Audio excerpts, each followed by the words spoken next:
প্রিয় রাজবাড়ীবাসী, আসসালামু আলাইকুম।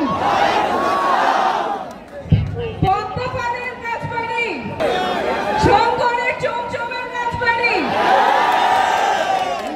ভালো মানুষের রাজবাড়ী, সাহসী সন্তানের রাজবাড়ী, আপনারা আজকে যে ভালোবাসা দিয়েছেন এটা কখনো ভোলার না। আমরা আসছিলাম পদযাত্রা, অল্প কিছু দূরত্ব, কিন্তু সেখানে কানায় কানায় মানুষ পরিপূর্ণ ছিল। অনেক ভালোবাসা দিয়েছেন, এখনো এখানে শেষ মাথা পর্যন্ত মানুষ, অনেক দলের অনেক মতের মানুষ আজকে আপনারা একসাথে আমাদেরকে সমর্থন দিতে এসেছেন, ভালোবাসা জানাতে এসেছেন। সেই জন্য আপনাদের প্রতি অনেক অনেক কৃতজ্ঞতা। আমি রাজবাড়ীতে প্রথম আসি আমার বিয়ের পরে, কারণ আমার শ্বশুর বাড়ি এবং যেহেতু শ্বশুর বাড়ি সেজন্য এখানে অনেক সময় কাটানো হয়েছে। দেখেছি যে আপনারা কত সহজে একটা নতুন মানুষকে আপনারা আপন করে নিতে পারেন, কাছে টেনে নিতে পারেন, এবং আপনারা সবাই একটা অনেক বড় পরিবারের মতো একজন আরেকজনের খেয়াল রাখেন, একজন আরেকজনের দেখাশোনা করেন, বিপদে পাশে থাকেন। এই জন্যই বোধহয় ভালো মানুষের রাজবাড়ি বলা হয়, সহজ সরল মানুষের রাজবাড়ি, যারা একজন আরেকজনের বিপদে পাশে দাঁড়ায়।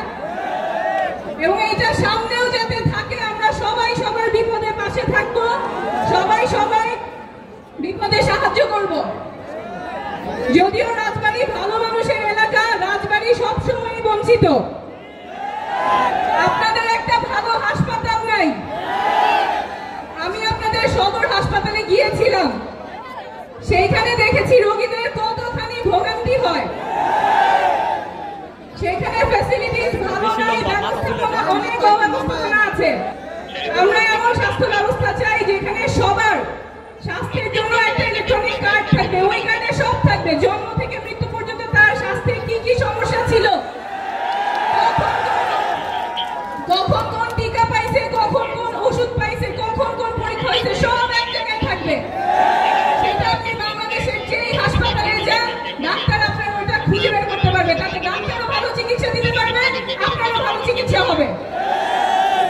আমরা চাই বাংলাদেশে স্বাস্থ্যের জন্য ভালো গবেষণা তৈরি হোক। সে রাষ্ট্রের বাহিনী ব্যবহার করে নাগরিককে গুম করতে পারে, খুন করতে পারে, ওই সংবিধান আমরা রাখবো না। ওই সংবিধান আমরা বদলাবো। সংবিধান হবে বাংলাদেশের সকল নাগরিকের, সব মানুষের অধিকার রক্ষা করবে। ওই লড়াইয়ে আমরা নামছি, ওই লড়াইয়ে আপনারা আমাদের সাথে থাকবেন।